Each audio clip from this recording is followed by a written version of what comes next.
अरे यार, प्रेम से बोलो सियावर रामचंद्र भगवान की। पवन सुत हनुमान की।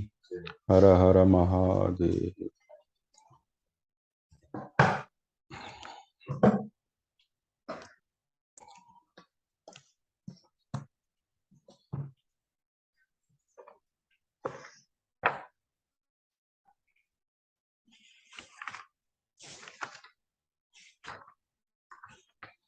पिछले सप्ताह हमने श्रवण किया था। भगवान श्री राम लक्ष्मण को समझाते हैं। उनको जो रोष हुआ था कि भैया के साथ अन्याय हो रहा है, उन्होंने अपने पूरा रोष प्रकट किया है। तब अंत में भगवान राम ने उनके आंसू पहुँचे और यही कहा कि लक्ष्मण, तुम तो मुझे माता पिता की आज्ञा के पालन में ही स्थित हुआ समझो। माता कौशल्या ने भी जब देखा कि अपने पुत्र को धर्म से डिगाना जो है संभव नहीं है, और श्री राम ने उनको माता को अपना कर्तव्य भी बताया कि तुम पिता दशरथ जो तुम्हारे पति रूप में हैं उनकी सेवा करो, यही तुम्हारा कर्तव्य है। एक तो कैकेयी ने उनको धोखा दिया और फिर तुम भी उनको छोड़ दोगी तो वो जीवित नहीं रह पाएंगे। इसलिए पिता को जैसे भी हो उनको जो है उनका सहारा बनो, उनकी सेवा करो। साथ ही साथ 14 वर्ष तक तुम देवताओं की वंदना करो, अतिथि सत्कार करो और मेरे आने की प्रतीक्षा करो। मैं 14 वर्ष घूम फिर के वापस आ जाऊंगा और पुनः तुम्हारे पास रहूंगा।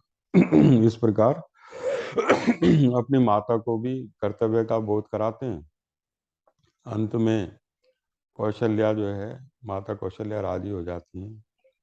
वो अपने पुत्र से कहती हैं ठीक है, मैं ऐसा ही करूंगी। अब वो उनकी यात्रा की मंगल कामना के लिए स्वस्ति वाचन करती हैं।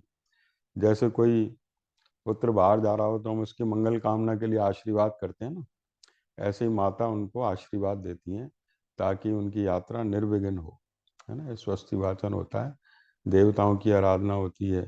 देखो ये सब दिशाओं में देवता हैं, आगे पीछे देवता हैं। श्रीमद् भागवत में आता है कि भाई यमराज से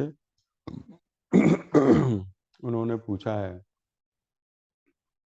कि भाई आपको, अजामिल का जो प्रसंग है, आपको जो है ये खबर कैसे रहती है कि ये आदमी पाप कर रहा है और इतने लोग हैं सृष्टि में, कैसे आप सब जगह जा पाओगे कि भाई कोई पाप कर रहा है, पुण्य कर रहा है, यहाँ तक कि बुरा सोच रहा है, अच्छा सोच रहा है, बुरा सोच रहा है, ये कैसे पता चलता है।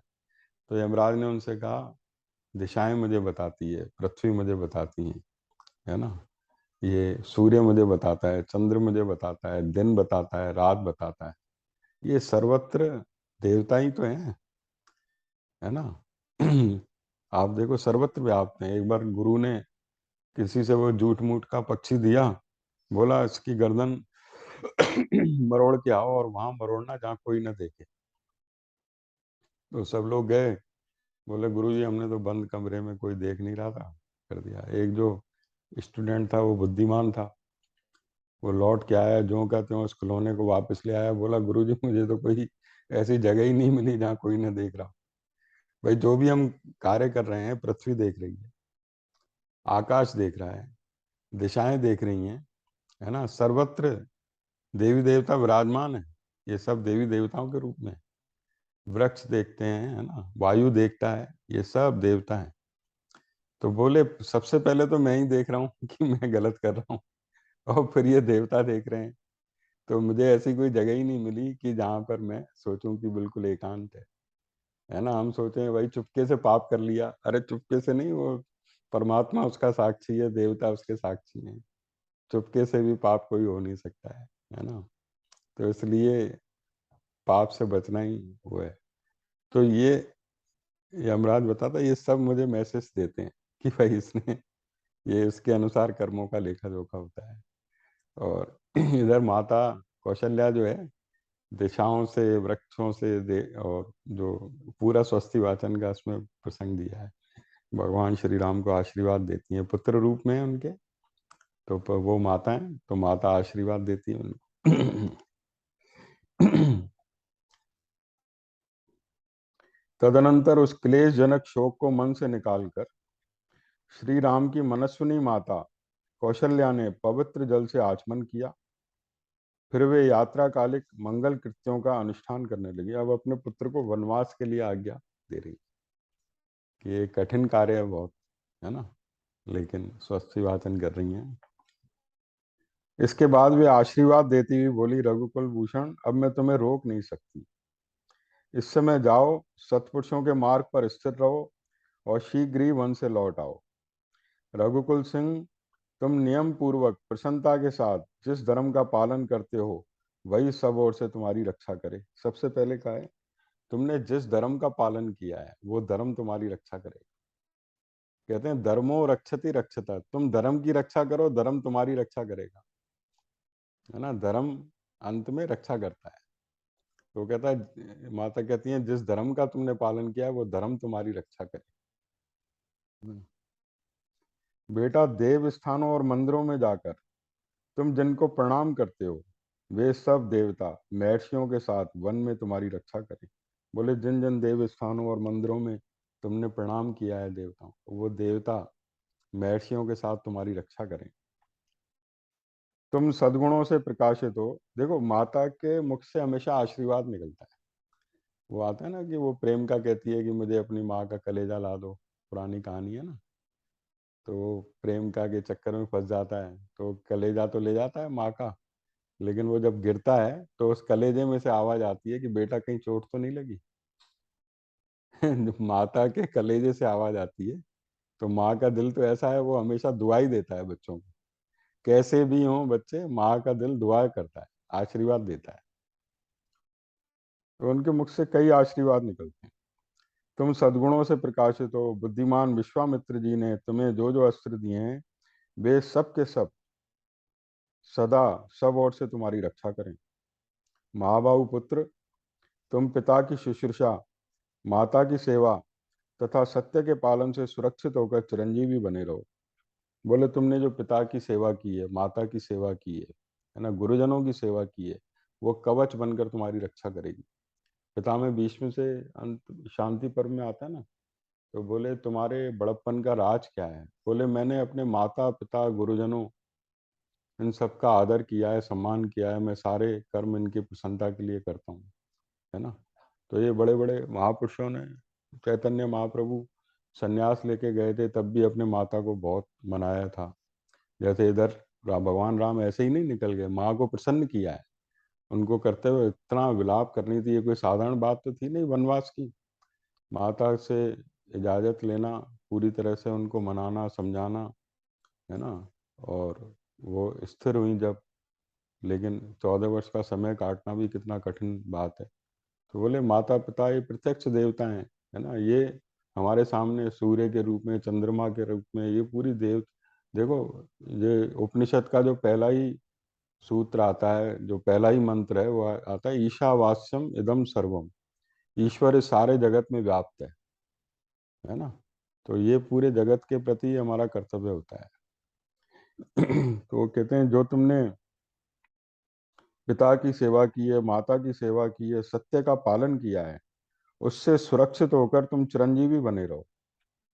समिधा, कुशा, पवित्री, वेदियां, मंदिर, ब्राह्मणों के देव पूजन संबंधी स्थान, पर्वत, वृक्ष, जलाशय, पक्षी, सर्प, सिंह वन में तुम्हारी रक्षा करें। साध्य, विश्वदेव, महर्षियों सहित मरुदगण तुम्हारा कल्याण करें। दाता और विदाता तुम्हारे लिए मंगलकारी हैं। पूषा, बग और अर्यमा तुम्हारा कल्याण करें। वे इंद्र आदि समस्त लोकपाल छहों ऋतु में, देखो सबको ही, सारे देवताओं के नाम है, पशु पक्षियों तक के नाम है। केवल जन्माष्टमी का कार्यक्रम हुआ था बच्चों का वहाँ पर सिंधु भवन में। तो अंत में मैंने सबको धन्यवाद दिया भाई, बच्चों को धन्यवाद, बड़ों को धन्यवाद, जो पेरेंट्स आए उनको धन्यवाद, है ना। लेकिन सिंधु भवन वालों को धन्यवाद नहीं दिया। जिन्होंने जमीन दी थी वो भी निःशुल्क दी थी। अंत में सिंधु भवन वालों से झगड़ा हो गया राजू का। बाद में मैंने सोचा भाई इतना बढ़िया कार्य है और ये झगड़ा क्यों हुआ। मैंने भाई सबको धन्यवाद तो दिया था, सिंधु भवन वालों को धन्यवाद नहीं दिया भाई। उन्होंने भी तो जमीन, अपनी जमीन दी थी हमें कार्यक्रम के लिए, निःशुल्क दी थी वो भी। कोई शुल्क नहीं लिया। वैसे 11,000 रुपये इनका वो होता है लेकिन बोले भाई बच्चों का कार्यक्रम है तो तुम जो है करो, कोई बात नहीं है। लेकिन वहाँ कुछ और भी कमेटी बैठी इनकी, बाद में ऐसा क्लेश हुआ, झगड़ा हो गया। वो कोई अलग धर्म के थे, बोले अरे तुम सबसे शुल्क लेते हो, उनसे क्यों नहीं लिया? निरंकारियों से लेते हो, राधा स्वामियों से लेते हो, भाई इनसे क्यों नहीं लिया? और उसने कहा भाई बच्चों का कार्यक्रम है भाई, बच्चों का सत्संग होता है, इसमें क्या शुल्क लेना? वो हरिराम जी थे तब अध्यक्ष, वो नाराज हो गए, अरे कोई भी कार्यक्रम हो उससे क्या मतलब है। काफी बहस हो गई थी तो फिर बाद में एहसास हुआ कि भाई धन्यवाद तो सभी को देना चाहिए जिसका थोड़ा भी सहयोग हो तो माता कौशल्या ने कोई छोड़ा नहीं है पर्वत वृक्ष पशु पक्षी सभी को पुकारा है वे इंद्रादि समस्त लोकपाल छहों ऋतुएं सभी मास संवत्सर रात्रि दिन और मुहूर्त सदा तुम्हारी मंगल करें। बेटा श्रुति स्मृति और धर्म भी सब ओर से तुम्हारी रक्षा करें। भगवान स्कंद देव, सोम, बृहस्पति, सप्तऋषिगण, नारद, ये सभी तुम्हारी रक्षा करें। बेटा वे प्रसिद्ध सिद्धगण, दिशाएं और दिक्पाल मेरी की भी स्तुति से संतुष्ट हो उस वन में सदा सब ओर से तुम्हारी रक्षा करें। सारे पर्वत, समुद्र, राजा वरुण, दुलोक, अंतरिक्ष, पृथ्वी, वायु, चराचर प्राणी, सारे नक्षत्र, देवताओं सहित ग्रह, दिन और रात दोनों संध्याएं, ये सब वन में जाने पर तुम्हारी रक्षा करें। 6 ऋतुएं, अन्य अन्य मास, संवत्सर, कला और काष्ठा, ये सब तुम्हें कल्याण प्रदान करें। आगे। मुनि का वेश धारण करके उस विशाल वन में विचरते हुए तुझ बुद्धिमान पुत्र के लिए सारे देवता और दैत्य सदा सुखदायक हों। और दैत्यों के लिए भी कह दिया, देवता और दैत्य सब सुखदायक हों। अब वो जो पता नहीं कौन सा प्रोग्राम था, यहाँ गृह प्रवेश का था, तो अब कॉलोनी में सबको कहा, वो एक जना बोला कि अरे इनको मत बोलो, जज साहब को मत बोलो, इनको मत बोलो। मैंने कहा भाई वैष्णो देवी के दर्शन करते हैं तो बैरों के भी करते हैं सबको खुश रखना पड़ता है कि ऐसे नहीं कि कोई नेचर वैसा कोई विरोधी हो जाए तो इसलिए भाई सबको हाथ जोड़ के क्या है, मैं तो भाई आप भी आना, आप भी आना तो कोई कार्यक्रम बिगाड़ेंगे थोड़ी नहीं तो यहाँ तो माता कौशल्या ने सभी को कहा है, सब ये माता कौशल्या आशीर्वाद दे रही बेटे राम को कि अब वो देखती हैं कि ये धर्म पे मार्ग पे स्थित है, इनको डिगाना आसान नहीं है। तो बोले तुम्हारी यात्रा मंगलमय हो, तो आशीर्वाद कर रही है, सारी प्रकृति से आशीर्वाद मांग रही है तो ये बेटे का कल्याण करना। जैसे बोला कि जो तुम अपने धर्म पे देखो वो धर्म तुम्हें रक्षा करे, तो इसमें हमें धर्म क्या है? धर्म उन्होंने जीवन भर जिस धर्म का पालन किया है, अपने स्वधर्म में स्थित रहे, अपने गुरुजनों को संतुष्ट किया, माता पिता को संतुष्ट किया, राज्य के लोगों को, सबके मतलब जो उन्होंने सच्चाई का मार्ग है, शास्त्रीय मार्ग, वो कभी नहीं छोड़ा। व्यसनों में नहीं रहे, पाप से दूर रहे, जिससे किसी को पीड़ा पहुंचती हो उससे दूर रहे। ये धर्म के 10 लक्षण बताए ना, धृति, क्षमा, दमोस्तेयम, शौचम, इंद्रिय निग्रह, धीर, विद्या, सत्यम, अक्रोधो, दशकम धर्म लक्षणम। धर्म के 10 लक्षण है। धृति, धारणा शक्ति, अपने मन और इंद्रियों को वश में करना। क्षमा, दम, दम माने इंद्रियों का निग्रह। दम, अस्ते माने चोरी न करना, किसी का हक न लेना। दमोस्तेयम, शौचम माने पवित्रता। शौचम, इंद्रिय निग्रह, इंद्रिय निग्रह। दम और इंद्रिय निग्रह फिर द्वारा आया है। शौचम इंद्रिय निग्रह। धीर, विद्या, धीरता, विद्या का पालन, सत्य, अक्रोध, ये सब धर्म के लक्षण हैं। इस धर्म का पालन किया है भगवान राम, तो वो धर्म जिसका हमने पालन किया है वही हमारी रक्षा करता है। ये सबके लिए सेम है? हाँ ये देखो ये साधारण, वाला धर्म नहीं है, जैन हिंदू वाले नहीं वो नहीं, अलग ये है वो नहीं तो है? संप्रदाय हो गए अच्छा। भाई। जैन भी, बौद्ध भी, सभी तो ये कहते हैं सत्य का पालन करो, दया करो, उनके लिए भी ये है। चाहे ईसाई हो उनके लिए भी है, हिंदू हो उनके लिए भी है। ये सामान्य धर्म है, ये पूरे मानव के लिए है। ये तो मानव धर्म है, ये पूरी सृष्टि के लिए है, इससे कोई बाहर नहीं है। वो तो नाम रख दिए भाई जैन, बौद्ध, सिख, लेकिन सभी में ये बातें हैं। कोई भी धर्म इनको डिनाइल नहीं कर सकता। बस वहां पर थोड़े मतभेद हैं कि ईश्वर साकार है, निराकार है ना, सूक्ष्म है। अब वो इतने तरह का है ईश्वर की, उसको तुम जैसा समझोगे वैसा ही है। ईश्वर तो इतने तरह का है। वो रामकृष्ण परमहंस बताते थे, एक जगह एक व्यक्ति बैठता था, गिरगिट आता था वहां पे डेली। गिरगिट रंग बदलता है ना कई। तो एक दिन एक व्यक्ति जा रहा था, उसने देखा ये हरे रंग का कौन सा प्राणी है। तो बोला यार हरे रंग का, वहां उसने बताया भाई हरे रंग का प्राणी रहता है। दूसरे दिन उसने लाल में देखा किसी ने, बोला ये लाल रंग का कैसा प्राणी है। तो ऐसे उसने कई रंग बदले, वो सब आपस में मिले, बोले वहाँ हरे रंग का प्राणी रहता है। दूसरे ने कहा नहीं लाल रंग का रहता है। तीसरे ने कहा भाई तीसरे रंग का रहता है, बैंगनी का रहता है। अब वो आपस में विवाद हो गया उनका। बोले नहीं भाई मैं देख के आया हूँ अपनी आंखों से। बात तो वो सही कह रहे हैं, अपनी आंखों से ही देखा है उन्होंने। वो भी कह रहा है मैं अपनी आंखों से देख के आया हूँ। तो वहां जो लड़का बैठा था, तो उससे कहते हैं भाई ये हरे रंग का है, तो वो यूं गर्दन हिलाता जा रहा था। बोले लाल रंग का है, बोले हाँ लाल रंग का है। बोले बैंगनी का है, बोले हाँ बैंगनी। बोले भाई ये तुम तो सबके आगे गर्दन हिला रहे हो। बोले सारे रंग उसी के हैं, मैं रोज देखता हूँ। तो जिसने ईश्वर को कंप्लीट जाना है ना, तो वो जानता है कि वो ना साकार भी वही है, निराकार भी वही है ना। तो वो परिपूर्ण रूप से जानता है। साकार निराकार से परे भी हैं, जहाँ पर बिल्कुल परम समाधि की अवस्था है, साकार निराकार से परे भी वही है ना। तो वो वहां पर मतभेद है सभी धर्मों का थोड़ा बहुत जो है ना। तो बाकी तो धर्म के जो बातें हैं वो तो सेम ही है लगभग मानव जाति के लिए। और फिर धर्म को हम ना भी जानते हो तो भी हमें ये पता रहता है कि भाई ये गलत है, ये सही है। अपने अंदर से भी तो एक एक वो रहती है। ईश्वर ने विवेक दिया है, ईश्वर ने एक ऐसी हमें बुद्धि दी है अंदर से कि जो हमें बता देती है कि ये सही है, ये गलत है ना। तो वही जो सबके कल्याण के लिए और सबके हित के लिए, वो धर्म। अरे व्यवहारिक तौर पे तो जो जितना जानता है वो उतना ही मानता हाँ। है भगवान के लिए। भाई हम्म। एक के लिए केवल दुकान पे अगरबत्ती बस जलाना है इतना ही है, हाँ तो हाँ। वो उतना ही उसको मानता है। और हम्म। एक ज्ञानी है तो हम्म। वो अंदर से 24 घंटे रमा हुआ है, वो हम्म। उतना ही मानता तो ज्ञानी सही रूप में जानता है। है। हाँ तो अगरबत्ती फटाफट जला रहा है, वो तो देखता है भाई पैसा कब आएगा, हाँ। है ना। वो वो तो तो एक ईश्वर को, मतलब एक हाँ ईश्वर को साधन मानता है ना। तो इस प्रकार माता कौशल्या ने ये तो बहुत लंबा बोला है। काफी कुछ बोला है। हमें तो इतने नाम याद भी नहीं रहे। श्री राम, शुक्र, सोम, सूर्य, कुबेर, यम, ये मुझसे पूजित हों। दंड कारण्य में निवास करते समय सदा तुम्हारी रक्षा करें।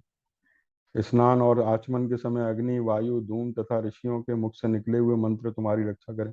दरअसल माता कौशल्या का पूरा जीवन ही सेवा, पूजा, उपासना में निकला है। तो वो उस उसका आशीर्वाद ही इतना बड़ा है।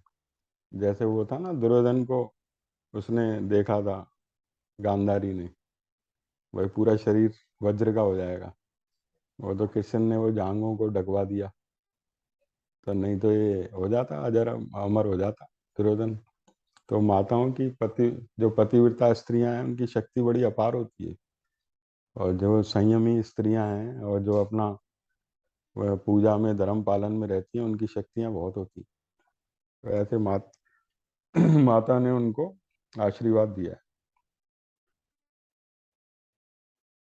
महाभाव, ऋषि, समुद्र, द्वीप, वेद, समस्त लोक और दिशाएं तुम्हें मंगल प्रदान करें। तुम्हारा सदा शुभ और मंगल हो। ऐसा आशीर्वाद देकर विशाल लोचना बामनी कौशल्या ने पुत्र के मस्तक पर अक्षत रखकर चंदन और रोली लगाई। वो कहते हैं चावल, अक्षत और रोली का टीका लगाते हैं, टीका लगाया। और सब मनोरथों को सिद्ध करने वाली विशल्य करणी नामक शुभ औषधि लेकर रक्षा के उद्देश्य से मंत्र पढ़ते हुए उसको श्री राम के हाथ में बांध दिया। कोई औषधि होगी, विशल्य कारणी नाम लिखा है। जैसे धागा बांधते हैं ना रक्षा के लिए, यहाँ विशल्य कारणी औषधि का नाम लिखा है। वो रक्षा के रूप में उनके हाथ में बांध दिया। फिर उसमें उत्कर्ष लाने के लिए मंत्र का जप भी किया। अब ये माता कौशल्या ऊपर से तो ये सब कर रही थी, लेकिन अंदर अंदर रो रही थी। मतलब अंदर उनकी आवाज लड़खड़ा रही थी। वो मंत्रों का जाप भी कर रही थी, तो आवाज लड़खड़ा रही थी, भाई बेटा वन में जा रहा है, कोई खुशी का अवसर तो था नहीं। तदनंतर दुख के अधीन हुई कौशल्या ने ऊपर से प्रसन्न सी होकर मंत्रों का स्पष्ट उच्चारण भी किया। उस समय वे वाणी मात्र से ही मंत्रोच्चारण कर सकी, हृदय से नहीं, क्योंकि हृदय श्री राम के वियोग की संभावना से व्यथित था। इसलिए वे खेद से गदगद लड़खड़ाती हुई वाणी से मंत्र बोल रही थी। ऐसा कहकर उन्होंने अपने बेटे का मस्तक सूंघा, उनको हृदय से लगाकर कहा, वत्स राम, तुम सफल मनोरथ होकर सुखपूर्वक वन को जाओ। जब पूर्ण काम होकर रोग रहित सकुशल अयोध्या में लौटोगे, उस समय तुम्हें राजमार्ग पर स्थित देखकर मैं सुखी हो जाऊंगी। बोले तुम रोग रहित होकर वापस आ जाओ सकुशल। उस समय मेरे दुखपूर्ण संकल्प मिट जाएंगे, मुख पर हर्ष जनित उल्लास छा जाएगा, और मैं वन से आए हुए तुमको पूर्णिमा की रात में उदित हुए पूर्ण चंद्रमा की भांति देखूंगी। श्री राम, वनवास से यहाँ आकर पिता की प्रतिज्ञा को पूर्ण करके जब तुम राज सिंहासन पर बैठोगे, उस समय मैं पुनः प्रसन्नता पूर्वक तुम्हारा दर्शन करूंगी। अब जाओ और वनवास से यहाँ लौटकर राजोचित मंगलमय आभूषणों से विभूषित हो तुम सदा मेरी बहू सीता की सारी कामनाएं पूर्ण करते रहो। रघुनंदन, मैंने सदा जिनका पूजन और सम्मान किया है, वे शिव आदि देवता, महर्षि, भूतगण, देवोपम नाग और सारी दिशाएं, ये सब के सब वन में जाने पर चिरकाल तक तुम्हारे हित साधन की कामना करते रहें। इस प्रकार माता ने नेत्रों में अत्यंत आंसू भरकर विधि पूर्वक व विश्वस्ति वाचन कर्म पूर्ण किया। फिर श्री राम की परिक्रमा की और बारंबार उनकी ओर देखकर उन्हें छाती से लगाया। देवी कौशल्या ने जब श्री राम की प्रदक्षिणा कर ली, तब महा यशस्वी श्री रघुनाथ जी ने बारंबार माता के चरणों को स्पर्श किया, उन्हें प्रणाम किया और माता की मंगल कामना जनित उत्कृष्ट शोभा से संपन्न हो सीता जी के महल की ओर चल दिए। अब माता जी के चरण स्पर्श किए।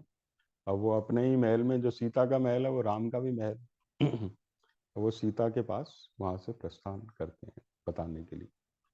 रघुपति राघव राजा राम पतित सीताराम।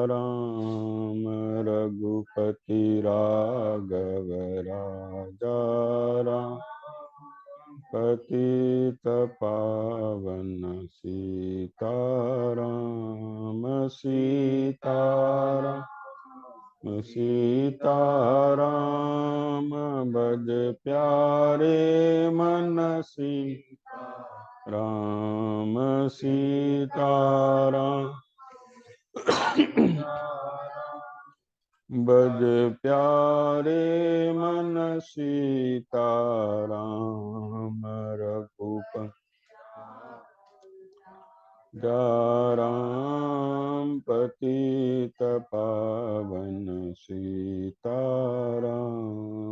पतित पावन सीताराम। प्रेम से बोलिए सियावर रामचंद्र भगवान की जय हो। अब जो है यहाँ देखो, भगवान श्री राम जब वहाँ से मार्ग में जाते हैं तो राजमार्ग पर जो लोग खड़े थे ना, जैसे उनके मन को मथ रहे हैं। उनके मन को ऐसा लग रहा है कि अरे ऐसा योग्य पुत्र जो है वनवास के लिए जा रहा है। कोई किसी का मन स्वीकार नहीं कर पा रहा है। उस मार्ग से चलते हुए वो सीता के महल में जाते हैं। सीता को अभी इस बात की खबर ही नहीं थी, क्योंकि वो माता कौशल्या की तरह तपस्विनी थी। वो भी व्रत उपवास आदि में लगी हुई थी अपने पति की मंगल कामना के लिए। अभी पूरी तरह से बात फैली नहीं है। जो वहीं पर जो महल के आसपास रहते हैं ना, बस वहीं तक ही थोड़ी बहुत बात, जैसे कोई बात होती है ना, काना फूसी शुरू हो जाती। और फिर तो ये तो बात ऐसी थी, आग की तरह फैलेगी। तो अभी जो है, अभी तो केवल परिवार तक ही है सीमित। अब सीता की तरफ जाते हैं। यहाँ दिया है कि भगवान राम अपने शोक को दबा नहीं पाए, अभी तक शोक को दबाए रखा था कि भाई लोगों को दुख ना हो, माता कौशल्या को दुख ना हो। अब आखिर तो वो आवेग प्रकट हो जाता है ना, कोई ज्ञानी या वो जड़ तो होता नहीं है ना, वो भी मनुष्य लेके आया तो उसके भावनाएं होती।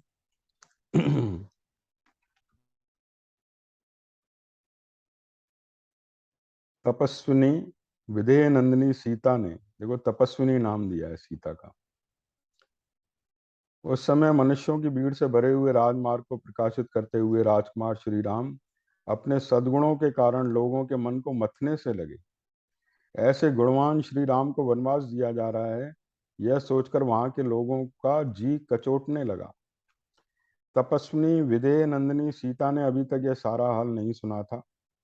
उसके हृदय में यह बात समाई हुई थी कि मेरे पति का युवराज पद पर अभिषेक हो रहा होगा।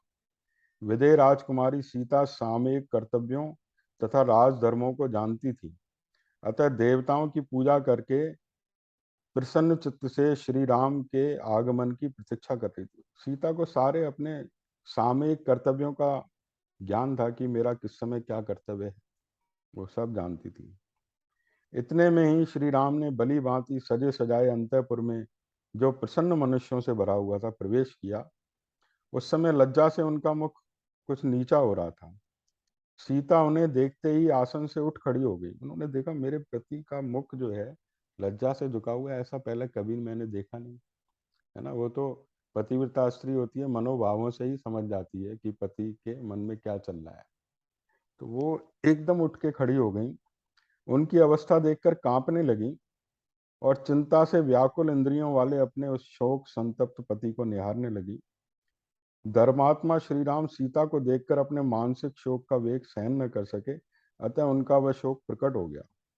उनका मुख उदास हो गया था, उनके अंगों से पसीना निकल रहा था, वे अपने शोक को दबाए रखने में असमर्थ हो गए थे। उन्हें इस अवस्था में देखकर सीता दुख से संतप्त होकर बोली, प्रभु, इस समय यह आपकी कैसी दशा है?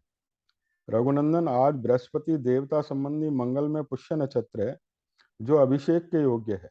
बोले अब तो ये अभिषेक का अवसर आ गया है। इस समय आपको मैं इस अवस्था में देख रही हूँ जब आपको प्रसन्न होना चाहिए, और आपका मन इतना उदास क्यों है? मैं देखती हूँ इस समय आपका मनोहर मुख जल के फेन के समान उज्जवल। देखा उसने भाई, कोई छत्र लगाने वाला नहीं है। चिन्हों को देख के समझ जाती है ना स्त्रियां भाई। पीछे बंदी जन आते थे, स्तुति करते हुए आते थे, अकेले आ रहे हैं। ये राजकुमार के साथ तो पूरी सवारियां, साजो सामान आता है, गाजे बाजे आते हैं ऐसे अवसर पर। तो उसने देखा ये सब नहीं है। कमल जैसे सुंदर नेत्र धारण करने वाले आपके इस मुख पर चंद्रमा और हंस के समान श्वेत वर्ण वाले दो श्रेष्ठ चमरों द्वारा हवा नहीं की जा रही है। प्रवचन कुशल बंदी सूत और मगधजन आज अत्यंत प्रसन्न हो अपने मांगलिक वचनों द्वारा आपकी स्तुति करते नहीं दिखाई देते हैं। वेदों के पारंगत विद्वान ब्राह्मणों ने आज मूर्धा अभिषिक्त हुए आपके मस्तक पर तीर्थोदक मिश्रित मधु और दधि का विधि पूर्वक अभिषेक नहीं किया है। मंत्री, सेनापति आदि सारी प्रकृतियां, बोले जो सारी प्रकृति भगवान ने दी है, मंत्री हैं, सेनापति है, जैसे अपना स्टाफ होता है, ये सारी प्रकृतियां हैं। बोले वो आज आपके पीछे पीछे नहीं चल रहे हैं, और सुनहरे साज-बाज से सजे हुए चार वेगशाली घोड़ों से जुता हुआ श्रेष्ठ पुष्परथ आज आपके आगे आगे क्यों नहीं चल रहा है? वीर, आपकी यात्रा के समय सारे शुभ लक्षणों से प्रशंसित तथा काले मेघ वाले पर्वत के समान विशालकाय तेजस्वी गजराज आज आपके आगे क्यों नहीं दिखाई देते हैं? इस प्रकार और भी अनेक चिन्ह जो है यहाँ वर्णन है कि बोले ये सब मुझे नहीं दिखाई देते हैं, बताओ क्या हुआ है? अब ऐसे भगवान राम ने, आवेग तो हुआ था लेकिन शीघ्र संभाल लेते थे। धर्मात्मा जो लोग हैं ना, जो मनस्वी लोग हैं, जिनके इंद्रियों पर संयम है, वो स्वयं को थोड़ी देर के लिए ऐसा होता है लेकिन एकदम संभाल लेते हैं। तो भगवान श्री राम तो एक पुरुषों में सिंह कहे जाते थे। एकदम अपने को संभाला और संभाल के बोले, सीते, आज पूज्य पिताजी मुझे वन में भेज रहे हैं। अब देखो, यहाँ पे केकई का नाम नहीं लिया, केकई मुझे वन में भेज रहे हैं, पूज्य पिताजी मुझे वन में भेज रहे हैं, है ना। कई संत कहते हैं राम ने कहा भाई पूज्य पिताजी मुझे वन की यात्रा के लिए भेज रहे हैं, जैसे कहते हैं ना भाई यात्रा करे आओ। वन में भेज रहे हैं। तो देखो, सहमति तो बिना दशरथ की सहमति के केकई की क्या हिम्मत होती जो वो कह जाती, है ना।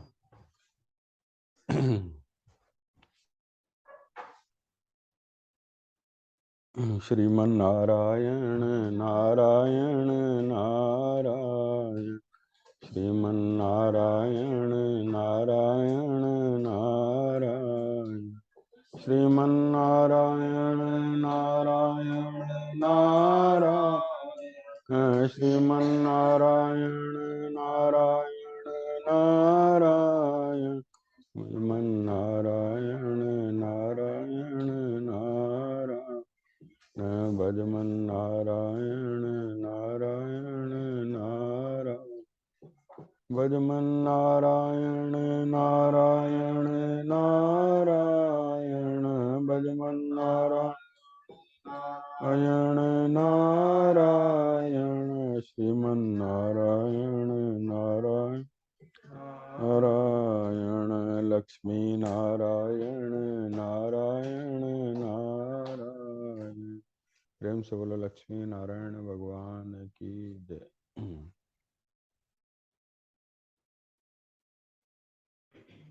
महान कुल में उत्पन्न, धर्म को जानने वाली तथा धर्म परायणे जनक नंदिनी, जिस कारण यह वनवास आज मुझे प्राप्त हुआ है वह क्रमशः बताता हूँ, सुनो। अब वो उसका कारण बताते कि क्यों मुझे ये वनवास प्राप्त हुआ है। क्यों प्राप्त हुआ है? क्योंकि एकदम ऐसी बात कि भाई पिताजी जो उनको प्राणों से भी अधिक चाहते हैं कि उनको वन में कैसे बेचते हैं, कैसे बेच सकते हैं। तो कहते हैं क्यों मुझे प्राप्त हुआ है। वो कहते हैं मेरे सत्य प्रतिज्ञ पिता महाराज दशरथ ने माता कैकेयी को पहले कभी 2 महान वर दिए थे। इधर जब महाराज के उद्योग से मेरे राज्याभिषेक की तैयारियां होने लगी, तब कैकेयी ने उस वरदान की प्रतिज्ञा को याद दिलाया और महाराज को धर्मतः अपने काबू में कर लिया। बोले कभी कोई 2 वर देने का वायदा था, लेकिन इधर जब मेरा राज्याभिषेक होने वाला था, क्योंकि भगवान राम जब निकले थे तो सीता को ये कह के गए थे ना कि मैं अभी, पिताजी मुझे याद कर रहे हैं और जरूर कैकेयी जो है मेरे राज्याभिषेक के लिए उनको कह रही होंगी, तो मैं उनकी आज्ञा लेके अभी आता हूँ। तो उसके बाद अब आए हैं। तो सीता तो इसी प्रतीक्षा में थी, लेकिन बोले कि कैकेयी ने धर्मतः है उनको अपने काबू में कर लिया। धर्म का जो है वो जाल बांध के उनको बांध लिया। सत्पुरुष को कैसे कैद किया जाता है ना।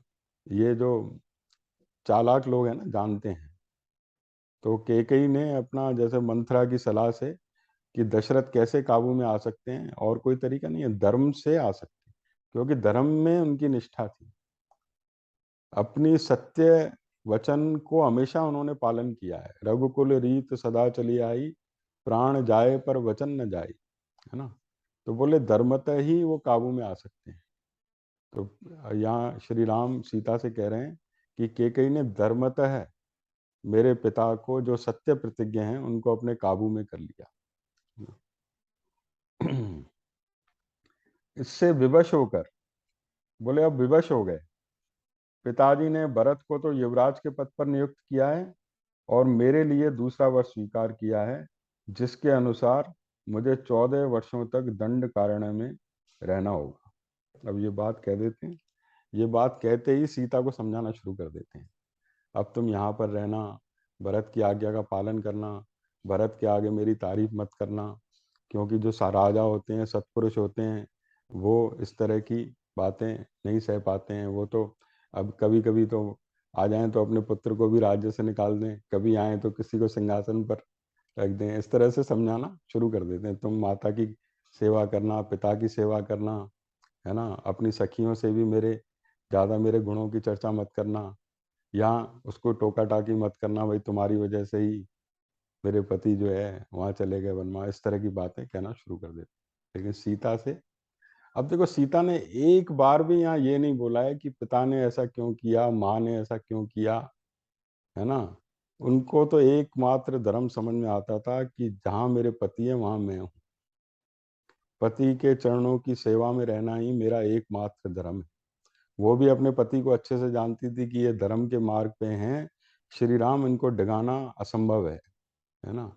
और यहाँ पर श्री राम ने कहा है कि मैं दंड कारण्य के लिए प्रस्थान कर चुका हूँ, तुमसे मिलने के लिए आया हूँ। ये नहीं कहा है दंड कारण्य जाऊंगा, बोले प्रस्थान कर चुका हूँ। अब सारी तैयारियां हो रही हैं, माता की आज्ञा ले ली, अब प्रस्थान कर रहे हैं देखो।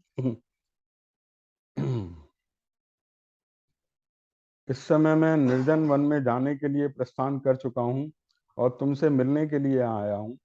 तुम भरत के समीप मेरी कभी प्रशंसा न करना, क्योंकि समृद्धशाली पुरुष दूसरे की स्तुति सहन नहीं कर पाते हैं। इसलिए कहता हूँ कि तुम भरत के सामने मेरे गुणों की प्रशंसा न करना। सीते राजा ने उन्हें सदा के लिए युवराज पद दे दिया है, इसलिए तुम्हें विशेष प्रयत्न पूर्वक उन्हें प्रसन्न रखना चाहिए, क्योंकि अब वे ही राजा होंगे। मैं भी पिताजी की उस प्रतिज्ञा का पालन करने के लिए आज ही वन को चला जाऊंगा। मनस्विनी, तुम धैर्य धारण करके रहना। कल्याणी, निष्पाप सीते, मेरे मुनिजन सेवित वन को चले जाने पर तुम्हें प्राय व्रत और उपवास में संलग्न रहना चाहिए। प्रतिदिन सवेरे उठकर देवताओं की विधि पूर्वक पूजा करके तुम्हें मेरे पिता महाराज दशरथ की वंदना करनी चाहिए। माता कौशल्या को प्रणाम करना चाहिए। एक तो वे बूढ़ी हो गईं, दूसरे दुख और संताप ने उन्हें दुर्बल कर दिया है। अतः धर्म को ही सामने रखकर तुमसे वे विशेष सम्मान पाने के योग्य हैं। जो मेरी शेष माताएं हैं, उनके चरणों में भी तुम्हें प्रतिदिन प्रणाम करना चाहिए, क्योंकि इसने उत्कृष्ट प्रेम और पालन पोषण की दृष्टि से सभी माताएं मेरे लिए समान हैं। भरत और शत्रुघ्न मुझे प्राणों से भी बढ़कर प्रिय हैं। अतः तुम्हें उन दोनों को विशेषतः अपने भाई और पुत्र के समान देखना और मानना चाहिए। तुम्हें भरत की इच्छा के विरुद्ध कोई काम नहीं करना चाहिए, क्योंकि इस समय वे मेरे देश और कुल के राजा हैं। इस प्रकार और भी उपदेश दिए हैं भगवान राम ने। अब सीता से अंत में कहते हैं, कल्याणी, तुम राजा भरत के अनुकूल बर्ताव करती हुई धर्म और सत्य व्रत में तत्पर रहकर यहाँ निवास करो। प्रिय, अब मैं उस विशाल वन में चला जाऊंगा। भामिनी, तुम्हें यहीं निवास करना होगा। तुम्हारे बर्ताव से किसी को कष्ट न हो, इसका ध्यान रखते हुए तुम्हें यहाँ मेरी इस आज्ञा का पालन करते रहना चाहिए। अब वो तो विदेह राजकुमारी थी। सीता जो है राजा जनक की पुत्री है। राजा जनक परम ज्ञानी, वो तो जैसे राम अपने कर्तव्य का निश्चय करने में एक क्षण नहीं लगाते, सीता ने भी एक क्षण नहीं लगाया, तुरंत बोले। सीता जी ने क्या बोला है, श्री राम के ऐसा कहने पर प्रियवादिनी विजय कुमारी सीता जी, जो सब प्रकार से अपने स्वामी का प्यार पाने के योग्य थी, प्रेम से ही कुछ कुपित होकर पति से इस प्रकार बोली। प्यार में जैसे अपने पति से कुपित होकर बोलते हैं ना, इसी प्रकार बोली। बोले आपने जो बातें बोली हैं वो तो सुनने में भी अच्छी नहीं लग रही, कि मुझे भरत के आगे आपकी तारीफ न करना, ये सब बातें सुनने में भी अच्छी नहीं लग रही। आप मुझसे क्या उम्मीद करते हैं? आपने जो कुछ कहा है, आप मुझे ओछी समझकर ये क्या कह रहे हैं? आपकी ये बातें सुनकर मुझे हंसी आती है। नरेश्वर, आपने जो कुछ कहा है वह अस्त्र शस्त्र के ज्ञाता और वीर राजकुमारों के योग्य नहीं है। अपयश का टीका लगाने वाला होने के कारण, ये धनु से कहते थोड़ा रुक के बात कर ले और समझा दो उसे। हम्म, हम्म। चलो एक बार कीर्तन कर लेते हैं। श्री राम जय राम जय जय राम। श्री राम जय राम जय जय। श्री राम जय जय राम। श्री राम जय जय राम। श्री राम जय जय राम। श्री राम जय जय राम। प्रेम से बोलिए सियावर रामचंद्र भगवान। अब सब ये कह रहे हैं कि ये संवाद अगले हफ्ते पढ़ें। तो थोड़ा सा कर लेते हैं, क्योंकि हुआ नहीं है अभी, कौशल्या का ही हुआ। अब देखो, वो सीता जो है इतनी साफ बुद्धि थी, उनकी पतिव्रता स्त्री थी, तपस्विनी थी। जैसे वो नारायण हैं राम, तो वो लक्ष्मी है। साक्षात जगत जननी माँ जगदम्बा है ना। और वो कहती हैं कि पिता, माता, भाई, पुत्र और पुत्रवधू, ये सब अपने पुण्यों का, कर्मों का फल भोगते हुए अपने अपने भाग्य के अनुसार जीवन निर्वाह करते हैं। केवल पत्नी ही अपने पति के भाग्य का अनुसरण करती है। अतः आपके साथ ही मुझे वन में रहने की आज्ञा मिल गई। बोले पिता हैं, माता हैं, भाई हैं, पुत्र हैं, ये सब अपने अपने भाग्य का निर्वाह करते हैं। तभी कहते हैं ना, पति जो सत्कर्म करता है ना, पत्नी उसमें अगर सहायक होती है तो पत्नी को आधा फल वैसे ही मिल जाता है, उसको करने की जरूरत नहीं पड़ती है। तो इसलिए पति पत्नी का नाता ऐसा अभिन्न माना जाता है। बोले मेरे को तो आज्ञा मिल गई आपके साथ, आप जा रहे हैं तो मैं जाऊंगी, क्योंकि आपके सिवाय मैं अनुसरण और कर नहीं सकती। आपके भाग्य का अनुसरण करना तो मेरा विधाता ने लिख दिया है। केवल पत्नी ही अपने पति के भाग्य का अनुसरण करती है। अतः आपके साथ ही मुझे भी वन में रहने की आज्ञा मिल गई। नारियों के लिए इस लोक और परलोक में एकमात्र पति ही सदा आश्रय देने वाला है। पिता, पुत्र, माता, सखियां तथा अपना यह शरीर भी उसका सच्चा सहायक नहीं है। देखो, जो लड़कपन में जो लड़कियां होती हैं ना, भाई मैं मायके चली जाऊंगी बाप के पास, माता के पास, वे नहीं जानती है कि पति धर्म क्या होता है ना, पति का घर क्या होता है। ये सीता माता ने यहाँ उल्लेख किया है कि वो तो बोले उनके साथ तो जो नाता वो अब ये कहते हैं कि जो संकल्प करके अग्नि को साक्षी मानकर पत्नी का वर्ण किया जाता है ना, वो परलोक में भी उसकी स्त्री होती है। परलोक में भी क्योंकि जीव को अपने अच्छे बुरे कर्मों का फल भोगना पड़ता है, तो वो साथ साथ ही उसको उनका वहां पर विधान होता है। ये बात भी यहाँ आई है ना। रघुनंदन, यदि आप आज ही दुर्गम वन की ओर प्रस्थान कर रहे हैं तो मैं रास्ते के कुश और कांटों को कुचलती हुई आपके आगे आगे चलूंगी। अब देखो, सीता के चरण तो राम से भी कोमल है। वो कह रही है आप वन को जा रहे हैं तो मैं आगे के जो कांटे हैं उनको कुचलती हुई चलूंगी, ताकि आपके चरणों पे वो न पड़े, है ना। अतः वीर, आप निशंक होकर मुझे साथ ले चलिए। मुझ में कोई ऐसा पाप नहीं है जिसके कारण आप मुझे यहाँ त्याग दें। बोले ऊंचे महलों में रहना, विमानों पर चढ़कर घूमना अथवा अणिमा आदि सिद्धियों के द्वारा आकाश में विचरना, इन सब की अपेक्षा स्त्री के लिए सभी अवस्थाओं में पति के चरणों की छाया में रहना विशेष महत्व रखता है।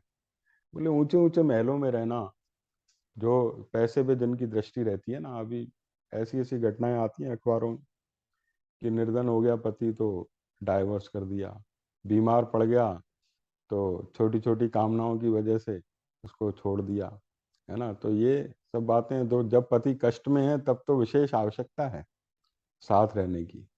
तो वो कहती है कि वो देखती है कि जब मेरे पति अभी कष्ट में है, 14 वर्ष को वनवास जाना, है ना, वहाँ खाना पीना तो जैसे हम बच्चे को कहते हैं कि हॉस्टल में कैसे खाएगा, क्या खाएगा, आप देखो जगह जगह सीता की रसोई बनी हुई है वनवास में, हम देखते हैं कितनी रसोइयाँ बनी हुई हैं जगह जगह। तो वो खाना बनाने वाली वही थी। कभी वो कुछ मान लो सिंगाड़े सिंगाड़ा आ गया, कुछ आ गया, उसको किस तरह से परिष्कृत करना है, किस तरह से खिलाना है, ये तो स्त्री जानती है ना। बोले मुझे बोले आप मुझे ये मत बताओ कि मुझे किसके साथ कैसा बर्ताव करना चाहिए।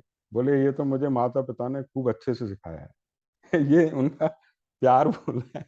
प्यार में जैसे झगड़ा करती है ना पत्नी, बोले ये तो मुझे माता पिता ने बहुत अच्छे से सिखाया है। आप मुझे ये मत बताओ कि भरत के साथ मैं कैसे चलूं, उनके साथ कैसे चलूं। बोले इस सब की कोई जरूरत नहीं है। अतः बोले मुझे तो आप वहीं ले चलिए जो दुर्गम वन में आप जहाँ जा रहे हैं। मैं तो जैसे पिता के घर में रहती थी उसी प्रकार वन में भी सुखपूर्वक रह लूंगी। बोले तीनों लोकों के ऐश्वर्य को भी कुछ न समझती हुई मैं सदा पतिव्रत धर्म का चिंतन करती हुई आपकी सेवा में लगी रहूंगी। नियम पूर्वक ब्रह्मचर्य व्रत का पालन करूंगी। सदा आपकी सेवा में तत्पर रहकर आप ही के साथ मीठी मीठी सुगंध से भरे हुए वनों में विचरूंगी। दूसरों को मान देने वाले श्री राम, आप वन में दूसरों लोगों की भी रक्षा कर सकते हैं, फिर मेरी रक्षा करना आपके लिए कौन सी बड़ी बात है। अतः मैं आपके साथ आज अवश्य वन में चलूंगी, इसमें कोई संशय नहीं है। मैं हर तरह से चलने को तैयार हूँ, मुझे किसी तरह भी रोका नहीं जा सकता। अब देखो आज इस ये सीता का जो प्रसंग देखो, आजकल की स्त्री उसका एक कल्पना करो कि अगर कोई उसका पति आता है, वही ऐसे माता पिता ने वनवास दिया, तो वो कहती है अच्छा कौन होता है दशरथ कौन होती है कैकेयी, कोई जरूरत नहीं है वन में जाने की तो किस तरह यहाँ देखो कोई आक्षेप नहीं किया गया है माता पिता के ऊपर, कोई नहीं, केवल वो कितना दुर्गम वो रास्ता है। अभी देखो श्री राम यहाँ समझाएंगे कि वन में कौन कौन से कष्ट हैं। अभी कोई संवाद यहीं खत्म नहीं हो जाए, अभी तो सीता ने अपना पक्ष रखा है। वहां चलकर मैं आपको कोई कष्ट नहीं दूंगी, सदा आपके साथ रहूंगी और प्रतिदिन फल मूल खाकर ही निर्वाह करूंगी। मेरे इस कथन में किसी प्रकार का संदेह नहीं है। मैं आपके आगे आगे चलूंगी, आपके भोजन कर लेने पर जो बचेगा उसे ही खाकर रहूंगी। प्रभु, मेरी बड़ी इच्छा है कि मैं आप बुद्धिमान प्राणनाथ के साथ निर्भय हो वन में सर्वत्र घूमकर पर्वतों, छोटे छोटे तालाबों और सरोवरों को देखूं। बोले पहले भी सीता ने वन में जाने की बात श्री राम के आगे रखी थी, जब वो शादी करके आए थे ना, तो ये बात राम से कई बार बोली थी कि वन में चलने की बहुत इच्छा है मेरी, है ना। तो बोले तो ये बात भी आई है ये शायद आगे आएगी। आप मेरे स्वामी हैं, मैं आपके साथ रहकर सुख पूर्वक उन सरोवरों को देखना चाहती हूँ, है ना। इस तरह सैकड़ों या हजारों वर्ष तक भी यदि आपके साथ रहने का सौभाग्य मिले तो मुझे कभी कष्ट का अनुभव नहीं होगा, और अगर आपका साथ नहीं हो तो स्वर्ग लोक भी मुझे नहीं चाहिए। आपके बिना अगर स्वर्ग भी मुझे मिल रहा है तो वो भी मेरे लिए रुचकर नहीं होगा। वो कहते हैं ना, साथ ही अगर प्यारा हो ना तो फिर मार के कष्ट कष्ट नहीं लगते हैं ना। सीता माता माँ जगत जननी है, जगदम्बा है वो तो राम को तो वही मिल सकती है ना इस प्रकार सीता ने अपनी बात रखी। प्राणनाथ, अतः उस अत्यंत दुर्गम वन में जहाँ सहस्त्रों मृग, वानर और हाथी निवास करते हैं, मैं अवश्य चलूंगी। आपके ही चरणों में सेवा में रहकर आपके अनुकूल चलती हुई उस वन में उसी तरह सुख से रहूंगी जैसे पिता के घर में रहा करती थी। मेरे हृदय का संपूर्ण प्रेम एकमात्र आपको ही अर्पित है। आपके सिवा और कहीं मेरा मन नहीं जाता। देखो सीता का प्रेम, जो ये बात करें अक्षरशः सत्य है। जो अग्नि परीक्षा हुई थी तो सीता ने ये कहा था कि मेरा मन अगर कभी पर पुरुष का चिंतन ही नहीं किया हो तो वो अग्नि मुझे पवित्रता का साक्षी है। तो अग्नि ने उनको बिल्कुल पवित्र होकर, यानी इतना मन से भी किसी पर पुरुष की कल्पना न करना, तो ये तो बहुत बड़ी बात हो गई, है ना। पतिव्रता नारियों में आभूषण है। तो ये उन्होंने कहा है कि मेरे हृदय का संपूर्ण प्रेम एकमात्र आपको ही अर्पित है। आपके सिवा और कहीं मेरा मन नहीं जाता। यदि आपसे मेरा वियोग हुआ तो निश्चय ही मेरी मृत्यु हो जाएगी। इसलिए आप मेरी याचना सफल करें, मुझे साथ ले चलें, यही अच्छा होगा। मेरे रहने से आप पर कोई भार नहीं पड़ेगा। अब धर्म में अनुरक्त रहने वाली सीता के इस प्रकार प्रार्थना करने पर नरश्रेष्ठ श्री राम उनको साथ ले जाने की इच्छा नहीं हुई। वे उन्हें वनवास के विचार से निवृत्त करने के लिए वहां के कष्टों का अनेक प्रकार से विस्तार पूर्वक वर्णन करने लगे। अब श्री राम तो राजी नहीं हुए। उन्होंने देखा भाई वहाँ बड़े कष्ट हैं। उनको पूरा आइडिया था कि वनवास में क्या क्या कष्ट आ सकते हैं। ये इसमें आएगा अगले चैप्टर में कि कितने जंगली हाथू, शेर वहाँ रहते हैं, सांप रहते हैं, बिच्छू रहते हैं दैत्य रहते हैं। कोई ऐसा साधारण बात नहीं है। अभी हम वॉक कर रहे थे छत पे, तो एक बंदर बैठा था, नीचे आ गए बंदर को देख के डर गए कि भाई, और वहां तो शेर रहते हैं, इतने खतरनाक जानवर रहते हैं। तो वो सब सीता को बताएंगे कि वहाँ क्या क्या परेशानियां हैं। सो नहीं सकते, कीचड़ होती है, नदियां पार नहीं कर सकते, दलदल होती है ना। कभी कभी तो ऐसे ही पत्थरों पे सोना पड़ता है। ये सब बातें अभी बताएंगे सीता को। अब वो संवाद अगले सप्ताह पढ़ेंगे। ये पहले बताएंगे सीता को भाई, इनको जा रहे हैं 14 वर्ष वनवास, तो पूरा आइडिया तो रहना चाहिए कि भाई कहाँ जा रहे हैं। ऐसे नहीं कि शेर मिलेगी केले, अरे चलो घर, चलो घर, कि गलती से आ गए भाई 14 साल 14 साल कैसे रहेंगे, 10 दिन नहीं कोई। तो पूरा उनको बताते हैं कि भाई किस क्या क्या होता है वनवास जंगल में। अभी तो गए नहीं है, अभी तो जाएंगे।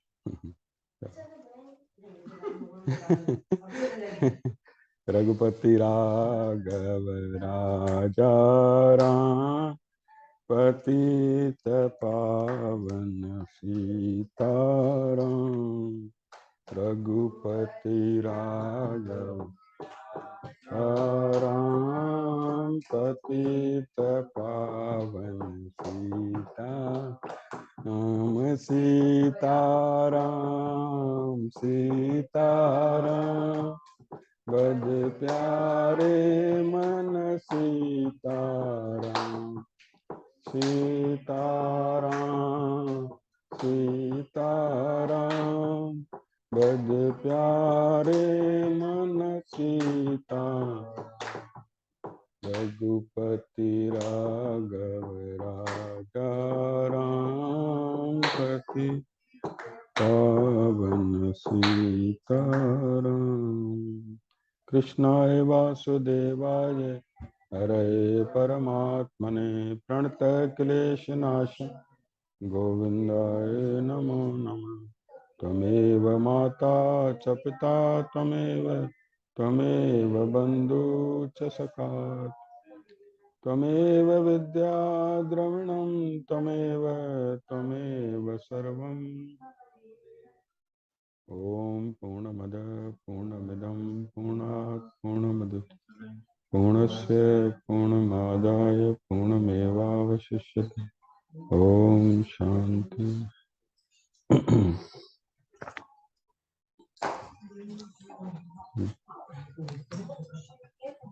हाँ हाँ, हेलो।